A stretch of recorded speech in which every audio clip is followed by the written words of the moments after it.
Tracy bakalan menang nih di pengadilan, menang aja. Dan ya udah deh, mereka udah panjang lebar lagi tuh perihal kehidupan sampai gak kerasa hari udah menjelang sore. Anak pertamanya Tracy, Brad, juga udah pulang nih dari sekolah. Dirasa udah sorean ya, tuh anak akhirnya pamit pulang. Tracy pun melanjutkan aktivitasnya, yaitu mengurus ketiga anaknya. Pas ini ya, sekitaran jam 6 sore, ketika hari sudah mulai gelap, Tracy meminta tolong Brad untuk jagain Noah nih, karena dia mau mandiin anaknya yang masih bayi, yaitu Mason. Brad dan Noah waktu itu ke kamar utama yang ada di lantai 2, lalu mereka duduk di atas kasur sambil nonton TV. Sedangkan Tracy sambil mengendong bayi Mason ya, ikut juga tuh ke kamar utama di lantai 2, tapi dia masuk tuh ke kamar mandi yang ada di dalam kamar utama. Nah, pas lagi mau mandiin Mason, Tracy mendengar kalau di pintu depan rumahnya itu tiba-tiba aja kayak kebuka, terus juga ada suara langkah kaki gitu. Telinga Tracy adalah Michael, sang suami nih ya, itu baru aja pulang dinas karena dia masuk nggak ngetok pintu nih, dia main masuk aja.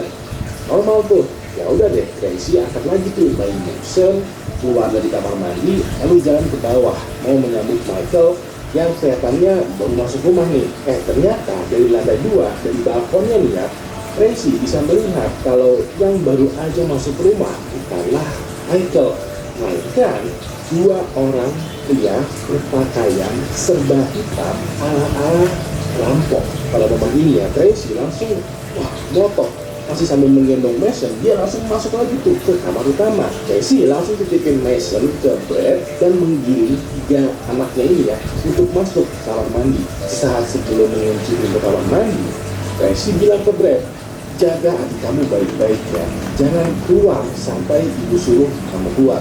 Brad yang sekarang lagi menggendong Mason sambil juga menjagain Noah dari dalam kamar mandi, itu dia bisa mendengar tuh suara Tracy di luar itu lagi teriak-teriak. Aslinya Tracy teriak macam-macam, yang awalnya kayak diusir si perampok, sekarang malah kelihatan suara berantem, suara lari tuh kesana kemari, suara tembok digedor, barang pecah, gelas tusuk, pokoknya segala macam keributan Brad bisa dengar dari dalam kamar mandi. Tiba-tiba aja segala macam keributan tadi itu mendadak sepi sunyi nih. Walaupun begitu, Brad bisa sama-sama mendengar suara ibunya kayak lagi mengeram kesakitan. Dan puncak keributannya ini adalah Brad bisa mendengar suara tembakan sebanyak 9 kali. Dalam kemudian, Brad bisa mendengar lagi tuh kalau kunci dari pintu kamar mandi itu mulai bergoyang tuh. Dan pelan-pelan pintu kamar mandi mulai terbuka. Brad mengira kalau ibunya udah ditembak mati tuh sama perampok. Jadinya dia nahan nangis sambil juga takutan banget. Ternyata yang membuka pintu kamar mandinya adalah Tracy, ibunya Brad, yang penampilannya udah berantakan, udah bonyok kayak orang habis berantem. Brad pun langsung memeluk Tracy karena dia ketakutan banget. Dan pas lagi pelukan gini ya, Brad notice kalau di tangannya Tracy ternyata memegang pistol. Lalu sekitaran jam 7.15 malam, seorang deputi dan juga seorang detektif bernama Daniel Bradshaw mendapatkan kabar nih dari dispatch. Dispatch bilang kalau ada sebuah rumah yang baru aja kebobolan 2 orang perampok. Perampoknya berhasil dilumpuhkan dengan tembakan. Sedangkan 1 perampok lagi itu masih tidak diketahui keberadaannya. Entah perampoknya bersembunyi di dalam rumah atau sudah kabur, tidak tahu.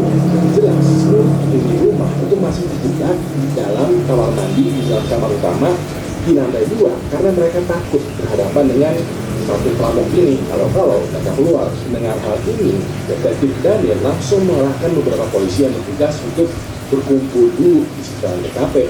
Jangan masuk, tapi ngumpul, biar nanti kita semua masuk bareng. Selain itu, beliau meminta petugas medis untuk standby, karena kalau sudah ada baku tembak ya, setidaknya pasti ada yang terluka nih. 10 menit kemudian, detektif Daniel dan beberapa anggota polisi sudah standby itu di depan rumahnya Tracy dengan memegang pistol masing-masing ya. Mereka semua masuk ke dalam rumah, terapet ke depan sambil juga berhati-hati mencari 1 perampok yang masih tidak jelas keberadaannya. Pas ini, detektif Daniel melihat tuh kalau di sekitaran tangga menuju lantai 2 itu banyak perabotan yang terguling, pas bunga yang pecah, dan juga bingkai foto yang ada di tembok, ornamen-ornamennya itu pada copot atau miring lah. Dia menduga kalau pusat keributannya dengan besar adalah di tangga ini. Dirasa lantai pertama udah clear aman, Detektif Daniel beserta dengan beberapa polisi lainnya mulai pun naik ke lantai 2 dan mengusirnya. Nah, pas sampai di kamar utama, Detektif Daniel bisa melihat kalau di lantai itu tergeletak jenazah dari seorang pria yang tengkurap yang mukanya itu nempel ke lantai. Dengan hati-hati ya, Detektif Daniel itu langkahi jenazahnya ini dan ngintip tuh ke dalam kamar mandi. Pas ini Detektif Daniel itu bisa melihat Tracy yang matanya berair, mukanya bonyok, rambutnya acak-acakan itu lagi memeluk ketiga anaknya yang menahan tangisan, tapi seumukan gitu. Dirasa lantai 2 juga aman, Detektif Daniel mengajak tuh Tracy beserta dengan tiga anaknya untuk keluar rumah, diamankan dan diberikan penanganan medis. Pas mereka semua lagi jalan keluar, Detektif Daniel ngelirik tuh ke kantong belakang dari celana jeans yang dipakai sama jenazahnya rampok. Yang pas Detektif Daniel periksa dompetnya, dia menemukan nih kartu identitas dari perampok. Ternyata yang jenazah dari perampoknya ini adalah Dustin, seorang pemuda yang tadi siang sempat berkunjung ke rumahnya Tracy. Detektif Daniel waktu itu langsung memeriksa TKP, yaitu kamar utama. Supaya lebih jelas ya, Detektif Daniel menyalakan tuh lampu di kamar utama dan pas semuanya nyala, terpampang jelas nih jenazahnya Dustin yang sudah bersimbah darah tengkurap lantai. Hasilnya ya, Detektif Daniel itu memastikan kalau Dustin beneran sudah meninggal dunia karena selain gak ada bunuh nadi di lehernya, ditemukan juga tuh 9 luka tembakan di tubuhnya Dustin. Lebih detailnya, luka tembakan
Jadi ada sebuah kasus misterius tentang dua orang mahasiswi yang menghilang ketika naik gunung. Yang membuat kasus ini menjadi mengerikan adalah pada saat dilacak keberadaannya, tim pencari menemukan banyak sekali foto yang menggambarkan momen terakhir kehidupan mereka.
Di bagian akhir video, gue bakal menceritakan nih cerita di balik foto ini, sekaligus juga apa yang sekiranya terjadi. Begini ceritanya.